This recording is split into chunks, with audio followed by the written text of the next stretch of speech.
Hi friends. இப்போ நம்ம பார்க்க போகிறது கம்பேரிட்டிவ் இன்கம் ஸ்டேட்மெண்ட்டில் profit and loss account format தான்.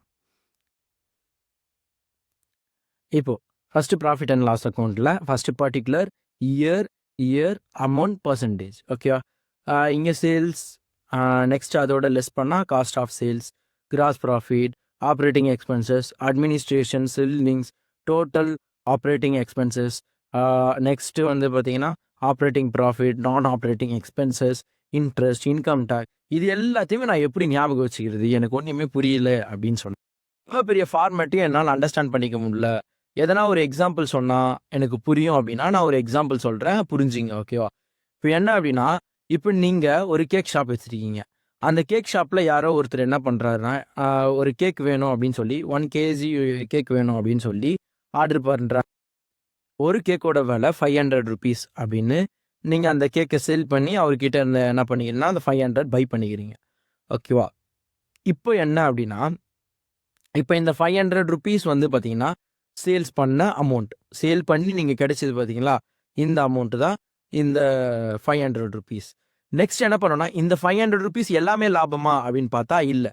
ஏன் இல்லை அப்படின்னா, நம்ம ஏதோ ஒரு விஷயத்த செய்கிறோம் அப்படின்னா அதில் முதலீடு போடாமல் செய்ய மாட்டோம் ஓகேவா. இப்போ அந்த கேக் செஞ்சுருக்கோம் அப்படின்னா அந்த கேக்கில் இருக்க க்ரீம்ஸு, அதுக்கப்புறமா அந்த ப்ரெட்டு, இது எல்லாமே என்ன இருக்குது, இதெல்லாம் ஒரு எக்ஸ்பென்சஸில். இது எல்லாமே எதில் சேரும் அப்படின்னா காஸ்ட் ஆஃப் சேலில் சேரும். ஸோ வந்து அது என்ன அமௌண்ட்டு வருது அப்படின்னு பார்த்து மீதி இருக்கிற அமௌண்ட்டு தான் கிராஸ் ப்ராஃபிட் ஓகேவா. இந்த அமௌண்ட்லேருந்து காஸ்ட் ஆஃப் சேலை லெஸ் பண்ணி கிடைக்கிற அமௌண்ட்டு தான் வந்து பார்த்தீங்கன்னா கிராஸ் ப்ராஃபிட் அப்படின்னு சொல்லுவாங்க. சரி, அப்போ இந்த ஆப்ரேட்டிங் எக்ஸ்பென்சஸ்னால் என்ன அப்படின்னா, இப்போது நீங்கள் அந்த கேக் ஷாப் வச்சுருக்கீங்களே, அந்த கேக் ஷாப்பில் கரண்ட் பில் கட்டியிருப்பீங்க, அதுக்கப்புறமா அதுக்கு ரெண்ட் கட்டியிருப்பீங்க. இது எல்லாமே வந்து பார்த்தீங்கன்னா ஆப்ரேட்டிங் எக்ஸ்பென்சஸில் வரும். அப்போது நான் ஆப்ரேட்டிங் எக்ஸ்பென்ஸ்னால் என்ன அப்படின்னா, இப்போ இந்த கேக்கு நான் ஃபார் எக்ஸாம்பிள் சொன்னேன்ல, அதுக்கு ஓரியன்டாக இல்லாமல் இருக்கிறது எல்லாமே நான் ஆப்ரேட்டிங் எக்ஸ்பென்ஸ்ன்னு சொல்லுவாங்க. இதை எப்படி ஈஸியாக அண்டர்ஸ்டாண்ட் பண்ணிக்கிறது, நான் ஒரு க்ளூ கொடுக்குறேன் ஓகேவா. எல்லாருக்குமே வந்து பார்த்தீங்கன்னா காஸ்ட் ஷீட் ஓப்பன் பண்ண தெரியும், எல்லாருக்குமே போட தெரியும் ஓகேவா. அந்த காஸ்ட் ஷீட்டில் போடுறது எல்லாமே இந்த ஸ்டார்டிங்லேருந்து இந்த எண்டிங் வரைக்கும் ஓகேவா, அதாவது சேல்ஸில் இருந்து ஆப்ரேட்டிங் ப்ராஃபிட் கண்டுபிடிக்கிற வரைக்கும் எல்லாமே எதில் வரும் அப்படின்னா காஸ்ட் ஷீட்டில் இருக்கிறது மட்டும்தான் வரும்.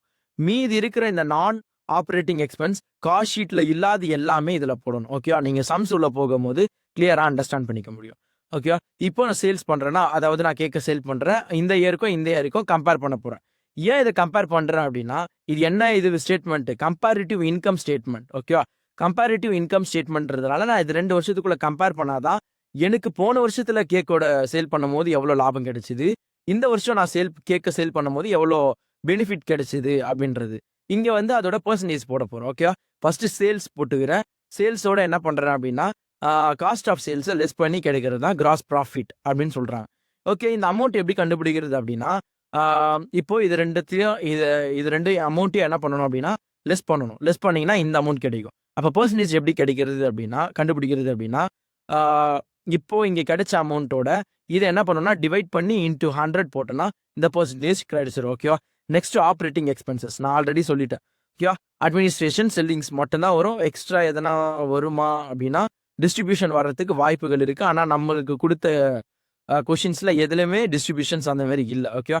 நெக்ஸ்ட் இது ரெண்டு டோட்டல் பண்ணால் டோட்டல் ஆப்ரேட்டிங் எக்ஸ்பென்சஸ் கிடைக்கும். இந்த டோட்டல் ஆப்ரேட்டிங் எக்ஸ்பென்சஸ் சேல்ஸோட டோட்டல் ஆப்ரேட்டிங் எக்ஸ்பென்சஸ் லெஸ் பண்ணிங்க அப்படின்னா நம்மளுக்கு வந்து ஆப்ரேட்டிங் ப்ராஃபிட் கிடைக்கும். நெக்ஸ்ட் வந்து பார்த்தீங்கன்னா நான் ப்ராஃபிட் எக்ஸ்பென்சஸ் ஓகே. நான் ப்ராஃபிட் எக்ஸ்பென்சஸ் அப்படின்றது வந்து பார்த்தீங்கன்னா இன்ட்ரெஸ்ட், அதாவது காஸ்ட் ஷீட்டில் இல்லாத எல்லாமே நான் ப்ராஃபிட் எக்ஸ்பென்சஸ். இப்போ இது எல்லாமே ஆட் பண்ணுறோம்.